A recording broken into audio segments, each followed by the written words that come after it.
Liverpool से last season भी हारे थे, इस सीजन भी हारे हैं। एटलेटिको मैड्रिड ने लास्ट सीजन भी ट्रैश करा था, इस सीजन भी ट्रैश करा है। राय वायकानो को लास्ट सीजन भी नहीं हरा पाए थे, इस सीजन भी नहीं हरा पाए हैं। इस सीजन नया बस यही हुआ है कि एफसी बार्सिलोना को समहाउ बीट कर दिया है। तो क्या रियलिटी में कुछ इंप्रूवमेंट हुई भी है या नहीं? या रियल मैड्रिड बस एक मैनेजर चेंज करा है, थोड़ा सा पोजेशन बढ़ा दिया है, थोड़ी सी प्रेसिंग और इंटेंसिटी बढ़ गई है, बट बिहाइंड द पिक्चर क्या रियल मैड्रिड अभी भी वही है? क्या हम एंcelotti की रियल मैड्रिड है, बस थोड़े से चेंजेस हुए, थोड़े से डिसिप्लिन आए हैं? बिहाइंड द पिक्चर क्या हो रहा है? बिकॉज क्वेश्चन जाबी अलोंसो पे बहुत उठ रहे, रिसेंट जो वो 2 गेम्स हुई थी, ड्रेसिंग रूम में जो कुछ चला है उसके बाद, जिस वे में जाबी अलोंसो ने कुछ सर्टेन प्लेयर्स को ट्रीट करा है, कुछ को फेवर करा है, कुछ को फेवर नहीं करा है, कुछ को बिल्कुल भी चांस नहीं दिया है। तो क्वेश्चन के अंडर तो है जाबी अलोंसो। बट आज हम ट्राई करेंगे टू फिगर आउट कि रियलिटी में इंप्रूवमेंट है कि नहीं है, कि या फिर ऐसे ही बस मीडिया ने एक हाइप बना रखी है कि नहीं भाई रियल मैड्रिड इंप्रूव हो रही है, हम एक मॉडर्न मैनेजर लाए हैं तो भाई इंप्रूवमेंट है। बट रियलिटी में क्या है? अगर मुझे सिंपली बताना हो तो इंप्रूवमेंट हुई भी है और नहीं भी हुई है। बहुत सारी चीजें हैं जहां पर रियल मैड्रिड वही है जहां लास्ट सीजन थी, और मे भी जहां लास्ट सीजन थी उससे भी बुरी हो चुकी है। बट कुछ फैक्टर्स ऐसे हैं जो आपको थोड़े से डीपली देखने पड़ेंगे, और जब आप देखोगे तो आपको रियलाइज होगा कि नहीं भाई, इंप्रूवमेंट हुई तो है। बेशक थोड़ी हुई है, बट थोड़ी बहुत हुई तो है। मतलब आप बोल सकते हो कि रियल मैड्रिड बेटर हुई है बट कंप्लीट नहीं हुई है। पहले फिगर आउट करते हैं कि इंप्रूव हुआ क्या है भाई। बिकॉज अगर आप देखोगे लास्ट के 2 मैचेस जैसा रियल मैड्रिड ने परफॉर्म करा है, उसको देख के लग तो नहीं रहा है कि इंप्रूवमेंट हुई है। बिहाइंड द पिक्चर इंप्रूवमेंट हुई कहाँ है? सबसे जो मोस्ट इंपॉर्टेंट थिंग है जो आपको दिखेगा नहीं, मतलब आपको गोल्स में नहीं दिखेगा, आपको फील्ड पर नहीं दिखेगा, आपको थोड़ा सा डीपली देखना पड़ेगा, वो इंप्रूव हुआ है रियल मैड्रिड का स्ट्रक्चर और tactical identity. Yes, structure real Madrid में नहीं था लास्ट सीजन भाई। आप कुछ भी बोल लो, कार्लो ने जो कुछ दिया, जितना दिया रियल मैड्रिड को, बट कार्लो एंcelotti की रियल मैड्रिड में कभी भी स्ट्रक्चर नहीं था, हमारी कोई टेक्टिकल आइडेंटिटी नहीं थी। आपको आप बोलो कि काउंटर अटैक करना is not your tactical identity, वो आपका प्लेइंग स्टाइल हो सकता है, बट एक टेक्टिकल आइडेंटिटी में और प्लेइंग स्टाइल में बहुत डिफरेंस है। इस ईयर हुआ क्या है कि अंडर जाबी अलोंसो हमारा जो बिल्डअप का पैटर्न है वो क्लियर हो गया है। ऐसा नहीं है कि कोई भी बिल्डअप कर रहा है, कैसा भी बिल्डअप चला है। इस सीजन आपको दिखता है कि कभी हम बैक 3 में बिल्डअप करते हैं, कभी बैक 5 में बिल्डअप करते हैं। बिल्डअप का एक क्लियर आइडेंटिटी है, मिडफील्डर ड्रॉप करते हैं टू कैरी द बॉल, गुलर बॉल कैरी करने आता है। फिर हमारी जो डिफेंडिंग है वो कॉम्पैक्ट हो गई है। लास्ट सीजन खुले होते थे, कुछ भी हो रहा होता था। इस सीजन डिफेंडिंग कॉम्पैक्ट हुई है। आप बोलोगे लास्ट सीजन भाई इंजरी थी, बट इंजरी की वजह से ये आप कोई बहाना नहीं डाल सकते कि इंजरी है तो हमारा कॉम्पैक्ट डिफेंडिंग कॉम्पैक्ट नहीं हो सकते भाई, हमारी डिफेंस में कोई स्ट्रक्चर नहीं है, उसका इंजरी से कोई लेना देना नहीं है। अगर आप लास्ट सीजन निकालोगे ना, तो जो मैड्रिड ने सबसे ज्यादा यूज करी थी सेंटर बैक पेयरिंग, वो आपके रूडिगर और मिलिताओ की थी। फिर उसके बाद रूडिगर और आपके चुआमेनी की थी, और उसका रीजन ये नहीं था कि आपके पास राउल एसेंसियो नहीं है, उसका रीजन ये था कि कार्लो एंcelotti इतना स्टबन था कि जब राउल एसेंसियो अच्छा कर रहा था तो उससे भाई यूज करना था चुआमेनी, उसकी चुल थी और उसकी प्रेफरेंस थी, तो वो प्रेफरेंस यूज करता था। इंजरी थी, बट आप इंजरी में ये नहीं बोल सकते हो कि भाई हमारी डिफेंस इसलिए खराब हुआ बिकॉज इंजरी थी। आप इस सीजन देखो भाई, बिल्डअप में पैटर्न दिख रहा है आपको, डिफेंडिंग कॉम्पैक्ट दिख रही है। आप अगर देखोगे ना, जो वर्टिकल लाइंस होती है, 5 लाइंस होती है वर्टिकल, 1 2 3 4 5 ऐसे 5 वर्टिकल लाइंस होती है, उसका हमने बेटर ऑक्यूपाई करा है भाई। उनको आपको दिख जाएगा इस सीजन, उन 5 वर्टिकल लाइंस में प्लेयर दिखते हैं आपको, between the lines, during possession, during attack, आपको उन वर्टिकल लाइंस में प्लेयर दिखेंगे जो लास्ट ईयर नहीं थे भाई। इस ईयर रियल मैड्रिड ने अपनी प्रेसिंग और बॉल रिकवरीज बेटर करी है। आपको दिखता है भाई एक प्रेसिंग स्ट्रक्चर है। प्लेयर प्रेस कर रहे हैं कि नहीं कर रहे हैं, प्लेयर ने प्रेस करना छोड़ दिया है, वो एक सेपरेट इशू है। बट मैनेजर जो कर रहा है, मैनेजर ने आपको दिखाया है, जो मैड्रिड ने 15 या 16 गेम्स दिखी है, लास्ट की आप 2 या 3 छोड़ दो तो रियल मैड्रिड की एक प्रॉपर प्रेसिंग स्ट्रक्चर आपको दिखेगा। रिकवरीज ज्यादा हुई है, ओवरऑल रिकवरीज ऑपोजिशन हाफ में, फाइनल थर्ड में रियल मैड्रिड ने ओपोनेंट हाफ में रिकवरीज बना बढ़ाई है, और उसका बेनिफिट मिलता है। आप उसका बेनिफिट देखोगे कि रियल मैड्रिड का जो कंट्रोल है ना मैचेस में, वो इंक्रीज हुआ है बिकॉज आपने रिकवरीज बनाई है, ऑपोजिशन टीम के ऊपर आप हावी हुए हो, आपने मिडफील्ड में कंट्रोल रखा है, आपने स्ट्रक्चरल बिल्डअप करा है। अब जो रियल मैड्रिड में होता है वो केओस थोड़ा लेस होता है, बिकॉज पहले तो क्योटिक होता था, कुछ भी हो रहा है कैसे भी हो रहा है। इस सीजन वो केओस कम हुआ है, स्ट्रक्चर थोड़ा ज्यादा आया है, कंट्रोल थोड़ा ज्यादा आया है। और इस सब को जब आप उठा के देखोगे ना कि भाई इतना सब कुछ तो बेटर हुआ है, बट ये दिख क्यों नहीं रहा है? तो इसको देखने के लिए आपको रियल मैड्रिड की जो एक्सजी है, रियल मैड्रिड ने जो क्रिएट करा है और जो कंसीड करा है, वो आपको चेक करना पड़ेगा। रियल मैड्रिड की इस सीजन ला लीगा में सबसे हाईएस्ट एक्सजी है, 27.5 की एक्सजी है रियल मैड्रिड ने। वो सेपरेट थिंग है कि हमने एक्सजी अंडर परफॉर्म करी है। बार्सिलोना ने गोल ज्यादा करे बिकॉज एक्सजी उन्होंने ओवर परफॉर्म करी है, मैड्रिड की एक्सजी अंडर परफॉर्म हुई है। और अगर आप डिफरेंस देखोगे ना, रियल मैड्रिड ने क्या क्रिएट करा है और क्या कंसीड करा है, तो उसका डिफरेंस भी इंक्रीज हुआ है। रियल मैड्रिड ने शॉट बहुत कम कंसीड करे इस सीजन। आप बोल सकते हो कि भाई न्यू साइनिंग आई है, बट मेन रीजन उसका न्यू साइनिंग नहीं है भाई, मेन रीजन है डिफेंसिव स्ट्रक्चर है, एक आइडेंटिटी है ज़ाबी अलोंसो के पास। उसको पता है कि मुझे अपनी टीम को डिफेंसिवली कैसे सेटअप करना है, कैसे मेरे को अपनी टीम को कॉम्पैक्ट रखना है, जो लास्ट सीजन नहीं थी। इस सीजन ट्रांजिशन पे मैड्रिड ने गोल खाए हैं, मैं मना नहीं करूंगा उस पर, लेकिन लास्ट सीजन के कंपैरिजन में कम खाए हैं भाई। ऐसा नहीं है, गोल तो हम खाते थे, लास्ट सीजन भी खाते, इस सीजन भी खा रहे, लेकिन लास्ट सीजन से जब आप कंपेयर करोगे तो वो कम हुए हैं। और यही आप अगर देखोगे, ये सब हो गया जो आप बोलोगे टेक्निकल टर्म्स है, जहां रियल मैड्रिड इंप्रूव हुई है। अगर आपको डीपली देखना होगा, आप चेक कर सकते हो कि भाई कहाँ कहाँ इंप्रूवमेंट हुई है। लेकिन अगर आप लास्ट सीजन से कंपेयर करोगे तो इस सीजन आपको डिफरेंस पूरी टीम में सिर्फ यही दिखेगा कि फिजिकलिटी में लास्ट सीजन के कंपैरिजन में हम बेटर हुए हैं, प्रेसिंग हमारी बेटर हुई है, और आप बोल सकते हो इंटेंसिटी हमारी बेटर हुई है, डिफेंडिंग हमारी बेटर हुई है। आपको मानना पड़ेगा। वो दूसरी बात है कि आपको उसी आर्ग्यूमेंट पे रहना है कि नहीं भाई लास्ट सीजन प्लेयर नहीं थे, ये नहीं था, वो नहीं था, बट भाई बेटर हुए हैं तो हुए हैं। आप अगर देखोगे कि प्लेयर भी इंप्रूव हुए हैं, मैं अगर किसी मैनेजर को मुझे जज करना हो, मैं उसी बेस पे करता हूँ कि लास्ट सीजन के कंपैरिजन में प्लेयर्स ने क्या करा है। आप देखो किलियन एम्बापे ने अटैक में थ्रेटिंग वाइज बेटर हुआ है भाई, ही इज स्कोरिंग गोल्स। वो लिटरली टॉप 3 बेस्ट प्लेयर्स में होगा इस टाइम। एम्बापे, हालैंड और हैरी केन, ये 3 प्लेयर्स हैं जो गोल पे गोल मारे जा रहे हैं। सो एम्बापे की गोल स्कोरिंग बेटर हुई है। जूड बेलिंगम आपको देख के लगेगा कि रिदम में आ रहा है, अभी आया नहीं है, टाइम लगेगा भाई, इंजरी से लौंडा वापस आया है, रिदम में आया है। आप बोलोगे कि भाई विनीसियस जूनियर उसका क्या, भाई वो भी तो गोल मारा है, 5 गोल विनीसियस ने स्कोर करे हैं, 4 असिस्ट दिए हैं। लास्ट सीजन से अगर आप कंपेयर करोगे तो वो बेटर हुआ है। लास्ट सीजन तो भाई बहुत बुरे हाल थे विनीसियस जूनियर के। आर्दा गुलर भाई यूरोप में सबसे ज्यादा चांसेस आर्दा गुलर ने क्रिएट करे हैं, 5 असिस्ट दे चुका है। फेडे वल्वर्दे के 4 असिस्ट है, फेडे वल्वर्दे बेटर हुआ है, आपके चुआमैनी बेटर हुआ है डिफेंसिवली, पूरी टीम इंप्रूव हुई है, प्लेयर्स इंप्रूव हुए हैं। सो ऐसा नहीं, आप ये नहीं बोल सकते कि भाई इंप्रूवमेंट नहीं हुई है, ज़ाबी अलोंसो ने कुछ नहीं करा उसको सैक कर दो। नो ब्रो, इंप्रूवमेंट हुई है। बट मेन क्वेश्चन वही है कि ये सैक वाले क्वेश्चन उठ क्यों रहे हैं। अगर सब कुछ ही अच्छा हो रहा होगा तो फिर ऐसे क्वेश्चन तो उठेगे नहीं। तो ज़ाबी अलोंसो की मिस्टेक्स भी है भाई, कमियां ज़ाबी अलोंसो की भी है। बहुत चीजें हैं जहां रियल मैड्रिड शायद अभी वही है जहां लास्ट सीजन थी, और मे बी लास्ट सीजन के कंपैरिजन में हम वर्स्ट हो चुके हैं उन सिचुएशन में। सो अब उनको डिस्कस करते हैं कि ज़ाबी अलोंसो की सबसे बड़ी वीकनेस क्या रही है। तो जो सबसे बड़ा क्रिटिकल पॉइंट है वो है big game weakness. Last season भी वही थी, इस सीजन भी वही थी। जब कोई सामने वाली टीम ना हाई इंटेंसिटी के साथ आती है, जो फास्ट ट्रांजिशन पर खेलती है, रियल मैड्रिड खुल जाती है भाई, क्रम्बल हो जाती है। और यही डिफरेंस है भाई बिटवीन आपके, आप बोलते हो ना कि नहीं हमने पुराने स्टाइल के मैनेजर, ओल्ड स्कूल मैनेजर के साथ हमने इतना सब कुछ जीता है, यूसीएल जीता है, सब कुछ उखाड़ा है। पर अगर आपको कंपेयर करना हो, 24 का यूसीएल भूल जाओ भाई, वो जीत गए, उसको 1 साल से ज्यादा हो चुका है। लास्ट सीजन आप देखो जिस जिस टीम से रियल मैड्रिड हारी है, इवनली इस सीजन भी आप देखो जिन जिन टीमों ने रियल मैड्रिड को ट्रैश करा है, आप देखोगे उनके मैनेजर जितने भी है वो सारे मॉडर्न आइडेंटिटी वाले हैं। राय वायकानो का मैनेजर मॉडर्न आइडेंटिटी का है। चलो इवनली भाई सिमियोने भी थोड़ा बेटर हो चुका है, वो भी अब प्रॉपर हराम बॉल नहीं खेलता है, वो भी पोजेशन रखता है, वो भी डायरेक्ट फुटबॉल खेलता है। उसके बाद आप किसको लेकर आओगे फिर, आर्ने स्लॉट भाई, लिवरपूल ने बीट करा हमें। लिवरपूल ने भाई, जिनका सीजन इतना गंदा गया है, उनसे इस सीजन भी बीट हुए थे, लास्ट सीजन भी बीट हुए थे। लास्ट सीजन हम आर्सेनल से खुल गए थे। क्यों? आप डिफरेंस दिखेगा ना आपको, आप मैचेस देखोगे। आप अब रिसेंसी बायस इतनी पीछे चली गई है ना कि रियल मैड्रिड के फैन भूल गए कि आर्सेनल ने क्या करा था, एसी मिलान ने क्या करा था, भाई लिल ने क्या करा था, राय वायकानो ने क्या करा था, रियल बेटिस ने क्या करा था। ये सारी team high intensity, high tempo की फुटबॉल खेलती है। इनके जितने भी मैनेजर है, आप उनको सो कॉल्ड मॉडर्न मैनेजर बोल सकते हो, जिनकी एक टेक्टिकल आइडेंटिटी है, जो एक स्ट्रक्चर के साथ खेलते हैं। और आपको डिफरेंस दिखेगा, आपको डिफरेंस दिखेगा भाई, रियल मैड्रिड बहुत बिहाइंड है। बेशक हमने ट्रॉफीज जीती है, बट उसको 1 साल से ज्यादा हो चुका है, सो भूल जाओ उसको। तो लास्ट सीजन में वहीं थे, बिग गेम में अभी भी वही है, नहीं हो रहा है। आई डोंट नो कितना टाइम लगेगा, बट जो टीम इतने टाइम से सेटअप हो चुकी है, उसके अगेंस्ट भाई थोड़ा टाइम तो देना पड़ेगा। बट वीकनेस है तो वीकनेस है। उसके बाद जो लास्ट सीजन था, फ्रंट लाइन की केमिस्ट्री वो इस सीजन भी है।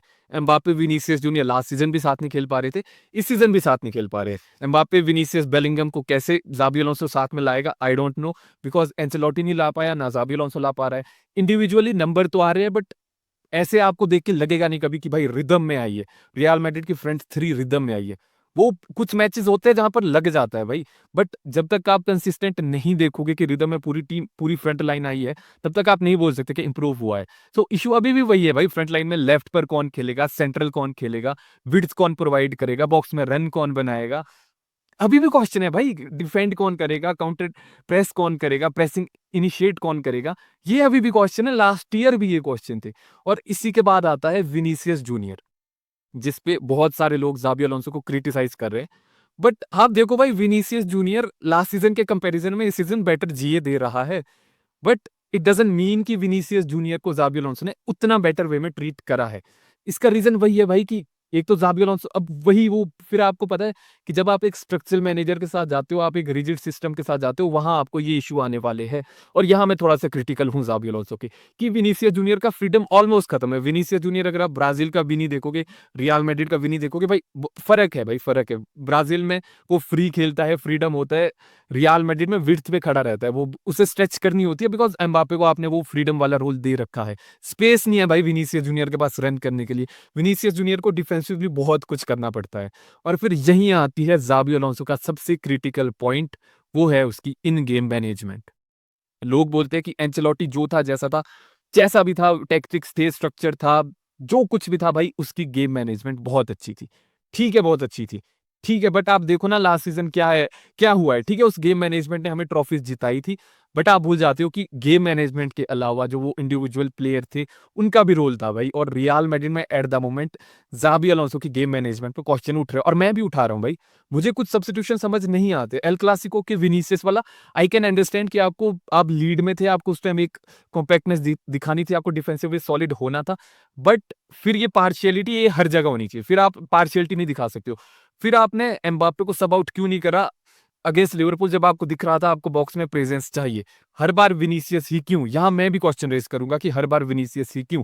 आपने क्यों एंड्रिक को चांस नहीं दिया? आपने क्यों गोंजालो गार्सिया को चांस नहीं दिया? क्यों ऑल ऑफ द सडन आप रोड्रिगो को राइट पर डाल देते हो, इब्राहिम से स्टार्ट करवा रहे हो? क्यों आपने ट्रेंट को अभी तक नहीं खिलाया है? और इन गेम मैनेजमेंट भाई जाबी अलोंसो को इंप्रूव करनी पड़ेगी। अगर आपको रियल मैड्रिड में इतने बड़े ईगोज के साथ सस्टेन करना है, आपको अपनी इन गेम मैनेजमेंट बेटर करनी पड़ेगी भाई। क्यों real Madrid all of the sudden 60 minute के बाद खत्म हो जाती है? इवन ये सब्स्टिट्यूशन भी बहुत बार जाबी अलोंसो के काम नहीं आते। क्यों? यही तो इन गेम मैनेजमेंट है भाई। ठीक है, आप टेक्निकली बेटर हो, बट आपको ये सब भी बेटर करना पड़ेगा if you are managing Real Madrid. और फिर यही आ जाता है भाई कि जाबी अलोंसो थोड़ा सा ओवर रिलाय ओवर थोड़ा सा वो ज्यादा ट्रस्ट दिखा रहा है भाई स्ट्रक्चर पर। ठीक है, स्ट्रक्चर अच्छा है, मैं मना नहीं कर रहा हूँ, बट बहुत जगह आपको फ्रीडम देना पड़ेगा, बहुत जगह आपको अडेप्ट करना पड़ेगा, आपको कैओस लाना पड़ेगा, आपको इंडिविजुअल ब्रिलियंस पे भरोसा दिखाना पड़ेगा, because this is real Madrid. आपको विनीसियस जूनियर को अगर बेस्ट में लाना है, तो विनीसियस जूनियर को स्पेस चाहिए इन बिहाइंड। वो स्पेस तब आएगा या फिर आप पूरा अपना जो फिलॉसफी है वो चेंज करके आप काउंटर खेलना शुरू कर दो, ट्रांजिशन पर खेलना शुरू कर दो, वो पॉसिबल नहीं होगा। तो आपको वो क्रिएट करवाने पड़ेंगे भाई, आपको क्रिएट करवाने पड़ेंगे। और बहुत जगह जाबी अलोंसो को जो स्ट्रक्चर पर वो इतना भरोसा दिखाता है ना, वो छोड़ना पड़ेगा। और फिर यही एक और मैं जो मुझे प्रॉब्लम लगती है जाबी अलोंसो की, जो एंचेलोटी में भी थी, कि भाई आपके 12 या 13 लौंडे हैं, आप उन्हीं के ऊपर चले हो, उन्हीं के ऊपर चलो। जाबी अलोंसो के भी वही है भाई। गोंजालो गार्सिया का क्लब वर्ल्ड कप इतना सॉलिड गया था कि देख के लगा था कि भाई अब हमें उस प्रोफाइल का 9 नहीं चाहिए। भाई जीजी को 0 मिनट मिले हैं, गोंजालो गार्सिया को आपने खिलाया ही नहीं है, दिया ही नहीं भाई। वो लौंडा कहाँ गायब हो गया, किसी को नहीं पता। एंड्रिक क्या कर रहा है, कहाँ गायब हो गया, किसी को नहीं पता। फ्रान गार्सिया को क्यों टाइम नहीं मिल रहा है, आई हैव नो आइडिया। भाई आप ट्रेंट को क्यों टाइम नहीं दे रहे हो राइट बैक पर? क्यों आपने फेडे वलवर्दे को खिलाए जा रहे हो आउट ऑफ पोजीशन? मुझे समझ नहीं आ रहा है। और ये क्वेश्चन भाई जाबी अलोंसो से उठेगे। ये लास्ट सीजन में एंचेलोटी से भी उठाता था कि क्यों भाई गुलर को टाइम नहीं मिल रहा है, एंड्रिक को टाइम नहीं मिल रहा है, क्यों मेंडी पर ज्यादा ट्रस्ट है, क्यों राउल एसेंसियो को ट्रस्ट नहीं दिखाया जा रहा है। और इस सीजन सेम भाई जाबी अलोंसो के साथ भी सेम ही है, कि क्यों सर्टेन प्लेयर को स्पेशल ट्रीटमेंट मिल रहा है और कुछ प्लेयर को कुछ भी नहीं मिल रहा है, कुछ भी नहीं मिल रहा है। और जहां पर क्वेश्चन उठेंगे भाई वहां उठेंगे। सो अगर मुझे कंक्लूड करना हो कि जाबी अलोंसो ने इंप्रूव करा है, पर जाबी अलोंसो को बहुत वे में अभी रियल मैड्रिड को इंप्रूव करने की जरूरत है। और यहीं पर रियल मैड्रिड के फैन से मैं बोलना चाहूंगा कि भाई आप कंप्लीटली जाबी अलोंसो पे ब्लेम नहीं डाल सकते हो। आपको अंडरस्टैंड करना पड़ेगा कि टाइम लगता है भाई। आप 4 साल अंडर कार्लो एंचेलोटी एक फ्रीडम वाले, आप बोल सकते हो क्योटिक फुटबॉल पे खेले हो। अगर आपको लगता है भाई कार्लो, भाई आपको लगता है कार्लो काउंटर खेलता था, भाई कार्लो का पोजेशन 4 सालों में 60% था, अभी ज़ाबी अलोंसो के अंडर 62% है। रियल मैड्रिड काउंटर खेल रही है, अगर आप यूरोप की टॉप 5 लीग में देखोगे रियल मैड्रिड 3rd या 4th नंबर पर आती है ट्रांजिशन पर खेलने पे। तो ऐसा नहीं है कि हमने आइडेंटिटी कंप्लीटली छोड़ दी है, बस रियल मैड्रिड के अंदर से वो chaos खत्म हो गया है, जहाँ पर आपको देख के लगता था कि भाई इस chaos में ये तो काउंटर है, बट वो रियलिटी में chaos था, यहाँ वो कंट्रोल्ड फुटबॉल है। और फिर यहीं पर मुझे पूछना है कि क्या Xabi Alonso is the only one जिसको आपको ब्लेम करना पड़ेगा? बिकॉज़ मेरे अकॉर्डिंग नहीं, जितना ब्लेम आपने ज़ाबी को देना है, उतना ब्लेम भाई आपका टॉप मैनेजमेंट को जाता है, उतना ब्लेम आपका प्लेयर्स को जाता है। अब बात करते हैं उन प्लेयर्स की। किलियन एम्बाप्पे की प्रेसिंग देखो भाई, आप कैसे एक्सपेक्ट कर सकते हो ज़ाबी अलोंसो से कि वो इस टीम से हाई प्रेस करवा सकता है, जब आपका मेन स्ट्राइकर जहाँ से आपकी प्रेसिंग स्टार्ट होती है, वो बंदा ही प्रेस नहीं करता है। वो बंदा काउंटर प्रेस नहीं करता है, वो ट्रैक बैक नहीं करता है। गोल स्कोर कर रहा है, no doubt on that. But भाई जब ज़ाबी अलोंसो एक टीम बिल्ड कर रहा है कि मुझे हाई प्रेसिंग, हाई इंटेंसिटी वाली टीम बनानी है, तो आपका मेन स्ट्राइकर कर ही नहीं रहा है, तो फिर कैसे चलेगा? आप जब एम्बाप्पे को कंपेयर करोगे ना, एम्बाप्पे की प्रेसिंग को हालैंड की प्रेसिंग से, हुलियन एल्वारेज की प्रेसिंग से, फिर आपको समझ आएगा भाई ये कुछ भी नहीं करता है, ये कुछ नहीं करता। और अब विनीसियस जूनियर, ठीक है भाई तू प्रेसिंग कर रहा है, बट भाई गोल भी मारने होते हैं, थोड़ा क्रिएट कर, थोड़ा स्कोर कर। विनीसियस से वो नहीं हो रहा। विनीसियस अब क्या बोले भाई, विनीसियस ने 5 गोल और 4 असिस्ट। यूसीएल में विनीसियस 270 मिनट खेला है मैड्रिड के लिए, 0 जीए, ना कोई गोल ना कोई असिस्ट। ला लीगा में भी अगर आप बोलोगे ना भाई ज़ावी टाइम नहीं दे रहा, भाई विनीसियस अराउंड 1200 मिनट खेल चुका है ला लीगा में, और उतने कम में आपका सिर्फ 9 जीए हो। और फिर रॉड्रिगो, कभी वो बोलता है मुझे राइट पे खेलना नहीं है, राइट पर अगर उसको खिलाओ तो कुछ करता नहीं है, लेफ्ट पर खिलाओ तब कुछ नहीं करता है। लास्ट टाइम रॉड्रिगो ने जब रियल मैड्रिड के लिए ऑफिशियल मैच में गोल स्कोर करा था रियल मैड्रिड के लिए, वो था 5 मार्च 2025 अगेंस्ट एटलेटिको मैड्रिड। भाई 250 दिनों से ज्यादा हो गए उस बंदे को रियल मैड्रिड के लिए गोल स्कोर करे हुए। इस सीजन में अंडर ज़ाबी अलोंसो जो ला लीगा स्टार्ट हुई है, मैं क्लब वर्ल्ड कप भी काउंट नहीं कर रहा, इस सीजन में 360 मिनट मिले हैं। ठीक है टाइम कम मिला है, पर भाई कुछ तो कर दे। 360 मिनट में 2 असिस्ट, 0 गोल, 2 असिस्ट भाई। ओवरऑल 250 दिनों में भाई अगर आप बोलोगे कि उसको टाइम ही नहीं मिला, वो अराउंड 1200 मिनट खेलने वाला है, 1196 minute to be very precise. ये रॉड्रिगो ने खेले हैं जब उसने लास्ट टाइम रियल मैड्रिड के लिए ऑफिशियल मैच में स्कोर करा था। फिर आप कौन लोगे? ब्राहिम ब्राहिम डियाज, भाई वो ऑफ द पिच वो पता नहीं क्या करता है, ऑन द पिच तो वो कुछ करता ही नहीं है। उसको राइट पे डालो वो तब कुछ नहीं कर सकता, वो एज ए सब्स्टिट्यूट ही ठीक है भाई, आप स्टार्टिंग लाइनअप में नहीं डाल सकते उसको। फ्रैंको मस्टुआनो, भाई प्रेसिंग करता है बट गोल भी तो कर, क्रिएट भी तो कर। आई नो लौंडा रॉ है, बट भाई आपको ब्लेम डालना पड़ेगा प्लेयर्स पर। आर्दा गुलर, ठीक है भाई क्रिएट कर रहा है, बट भाई एम्बाप्पे के अलावा भी प्लेयर्स हैं, उनको भी पास देना होता है। जूड बेलिंगम, ठीक है भाई तू इंजरी से वापस आया, पर थोड़ा सा भाई, थोड़ा सा डिसिप्लिन भाई, थोड़ा सा बॉक्स में हर बार ही मत जाओ, थोड़ा टाइम पीछे भी रहो। आई नो एम्बाप्पे जाता ही नहीं है बॉक्स में, तो जूड को जाना ही पड़ेगा। बट भाई अब वही क्वेश्चन है कि आप मैनेजर पर ही अकेले ब्लेम नहीं डाल सकते, आपको मैनेजर पर, प्लेयर्स पर और इवन बोर्ड पर भी ब्लेम डालना पड़ेगा। जो ये लीक्स निकालते हैं ना कि ज़ाबी को सैक करने का सोच रहे हैं प्लेयर्स को बैक करने के लिए, ये निकलता पेरेज के ही उससे है। ये पेरेज ही लीक करवाता है ताकि प्रेशर डाल सके मैनेजर पर। और देखो उसका इफेक्ट क्या हुआ कि सिंस वो क्लासिको वाली विन के बाद आप देखोगे कोई मेन सुपरस्टार ना सब्स्टिट्यूट हुआ, ना मेन सुपरस्टार कोई बेंच पर बैठा। क्यों? बिकॉज वो प्रेशर डाला गया है भाई, मैनेजर पर प्रेशर डाला गया है। और फिर भी अगर इतना सब कुछ जानने के बाद भी अगर आपको लग रहा है कि ज़ाबी अलोंसो को सैक कर देना चाहिए रियल मैड्रिड को, क्योंकि ज़ाबी अलोंसो ने रियल मैड्रिड को इंप्रूव नहीं करा है, बिकॉज मेरे अकॉर्डिंग तो करा है, तो मैं एक क्वेश्चन पूछूंगा आपसे कि आप ज़ाबी को सैक करके किसको लाओगे?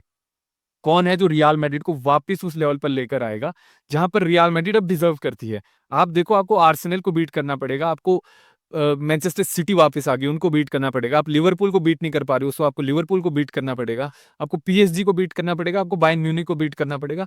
ला लीगा में भी इवनली बार्सिलोना को आपने बीट कर दिया है, बट स्टिल बार्सिलोना भी है। तो देयर आर 5 और 6 क्लब्स जो at the moment real Madrid से बेटर है।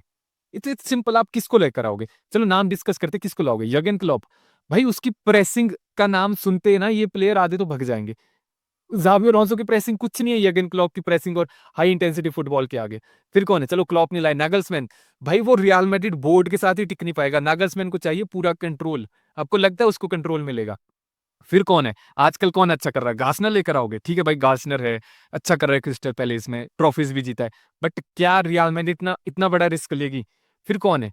कौन है? और टेन हाग को लाओगे भाई? हरिक टेन हाग लाना है आपको? और कौन है फिर? पोचेटिनो, वो फिनिश है भाई। कॉन्टे की तो पहले दिन की ट्रेनिंग में ही बंदे खत्म हो जाएंगे। होजे मरीनियो फिनिश्ड है। और अगर आप सोच रहे हो कि भाई एंचेलोटी को वापस ले आते हैं ना, भाई भूल गए 2020 5 भूल गए क्या? वो आर्सेनल के अगेंस्ट जब 1 की एक्सजी भी नहीं थी वो भूल गए। मिलान ने जब बीट करा था, बार्सिलोना ने 4 क्लासिकोस हराए थे, एटलेटिको मैड्रिड ने ट्रैश करा था, वो सब कुछ भूल गए। तो Xabi Alonso is the best way forward यार। और मेरे अकॉर्डिंग अगर आप मेरा ओपिनियन चाहते हो तो अकॉर्डिंग टू मी इम्प्रूव हुई है भाई रियल मैड्रिड, इम्प्रूवमेंट हुई है। लास्ट के 2 मैचेस आपको समझना पड़ेगा कि वो आफ्टर एल क्लासिको जो वो प्रेशर आया है ना मीडिया से, ज़ाबी अलोंसो को निकालने की सोच रहे हैं, सुपरस्टार को बैक करने की सोच रहे हैं। भाई वो इफेक्ट डालता है मैनेजर पर। हमें क्या पता कि बैक ऑफ द पिक्चर क्या चला है, क्या ड्रेसिंग रूम में ज़ाबी अलोंसो को इंस्ट्रक्शन मिले हैं जो ऑल ऑफ द सडन सारे सब्स्टिट्यूशन, सारी रोटेशन सब कुछ खत्म हो गया। क्लासिको के बाद सब कुछ खत्म हो गया। आपको दिख रहा है ज़ाबी अलोंसो की टीम ना प्रेसिंग कर रही है, ना कुछ कर रही है। ऐसा क्या हो गया? तो भाई मेरे अकॉर्डिंग टीम इंप्रूव हुई है। रियल मैड्रिड लास्ट सीजन जहां थी वहां से बेटर हुई है। कुछ एस्पेक्ट में अभी भी वही है, बट आपको समझना पड़ेगा, टाइम लगेगा भाई, टाइम लगेगा। अभी 16 या 17 मैचेस हुए हैं। एकदम से जो 4 साल एंcelotti ने फ्रीडम दे के इन टीम को जो सो कॉल्ड बिगाड़ा है, डिसिप्लिन इस टीम से जो गायब हुआ है, उसको वापस लाने में भाई 4 महीने में नहीं आ जाएगा। 4 सालों का किया कदम 4 महीने में ठीक नहीं हो जाता। आपको टाइम देना पड़ेगा। और मेन इशू वही है कि क्या रियल मैड्रिड टाइम देगी? टाइम देगी तो भाई क्या फैन टाइम देंगे? आई नो आप रियल मैड्रिड में हो, आप विन एक्सपेक्ट कर रहे हो हर मैच में, बट आपको समझना पड़ेगा कि Xabi Alonso is not the only one to blame. आपको ब्लेम करना है, सबको ब्लेम करो, मैनेजमेंट को ब्लेम करो, इन प्लेयर्स को ब्लेम करो जो भाई जिनको डिसिप्लिन नहीं चाहिए, जिनको ट्रेनिंग नहीं करनी है, जिनको हाई इंटेंसिटी ट्रेनिंग पसंद नहीं आ रही है, जिनको लॉन्ग वीडियो एनालिसिस देखना पसंद नहीं आ रहे। अबे तो भाई है क्यों तू? जब इन एनालिसिस तेरे को तभी दिखा रहे हैं ना जब तेरे से कुछ हो नहीं रहा होगा। जब इनको ये सभी पसंद नहीं आ रहा है, तो भाई फिर इनको चाहिए वही एंcelotti वाला कि मैच हारे जीते कोई फर्क नहीं है, जाओ पार्टी करो, मस्त पार्टी करो। टीम की लंका डूब जाए बट पार्टी करो। बट लोग ये कोई नहीं सोचते कि जो रियल मैड्रिड ने अंडर एंcelotti जो कुछ जीता था, उसका मेन रीजन भाई ये यंगस्टर थे, बट इनसे ज्यादा परसेंटेज में आपको अवार्ड देना पड़ेगा किसको? लुका मॉड्रिच को, टोनी क्रूज को, नाचो को, करीम बेंजेमा को, मार्सेलो को, कैसेमीरो को। ये लीडर्स थे भाई पिच पर। जब आपके टोनी क्रूज और लुका मॉड्रिच की कामनेस थी ना मिडफील्ड में, तब सब कुछ कंट्रोल होता था आगे। और अब कोई नहीं है। इनको लग रहा है कि हमने उस टाइम भी बिना कुछ करे जीत गए थे, अब भी जीत जाएंगे। तो मेरे अकॉर्डिंग भाई इंप्रूवमेंट हुई है, रियल मैड्रिड बेटर हुई है, लेकिन ज़ाबी अलोंसो परफेक्ट नहीं है, मिस्टेक है, टाइम लगेगा, मे बी इंप्रूव कर दे, मे बी ना करे, हु नोज सैक हो ना हो, but according to me we should back him because भाई बेटर हुए यार, इट्स दैट सिंपल। बाकी आप बताओ मुझे in the comment section, according to you क्या इंप्रूवमेंट हुई है कि नहीं हुई है? अब ऐसे मत चले जाना कि प्लेयर एफसी के फैन हो कि भाई विनीसियस को टाइम नहीं मिल रहा, रोड्रिगो को टाइम नहीं मिल रहा। वो सब छोड़ के क्या रियल मैड्रिड लास्ट सीजन की रियल मैड्रिड से अंडर एंcelotti जो थी उससे इंप्रूव हुई है कि नहीं हुई? और अगर हुई है तो वो भी बताओ, अगर नहीं हुई है so do let me know कि कैसे इंप्रूव कर सकते हैं। और अगर आपके अकॉर्डिंग कि भाई ज़ाबी है ही नहीं बंदा, ज़ाबी को सैक कर दो, तो मुझे बताओ ज़ाबी को सैक करके किसको लाने वाले हो? कौन है मैनेजर? बिकॉज़ मेरे अकॉर्डिंग तो कोई नहीं है जो रियल मैड्रिड में आ सकता है। अगर आप सोच रहे हो ज़िदान, भाई ज़िदान फ्रांस की जॉब के लिए बैठा है। उसको पता है नेक्स्ट वर्ल्ड कप के बाद फ्रांस उसका है। सो ज़िदान तो नहीं आ रहा। सो बताओ मुझे किसको लाने वाले हो फिर? बाकी यही था मेरी साइड से। मिलते हैं, टिल देन हाला माद्रिद, इन अदमास एंड मुचा ग्रासियास।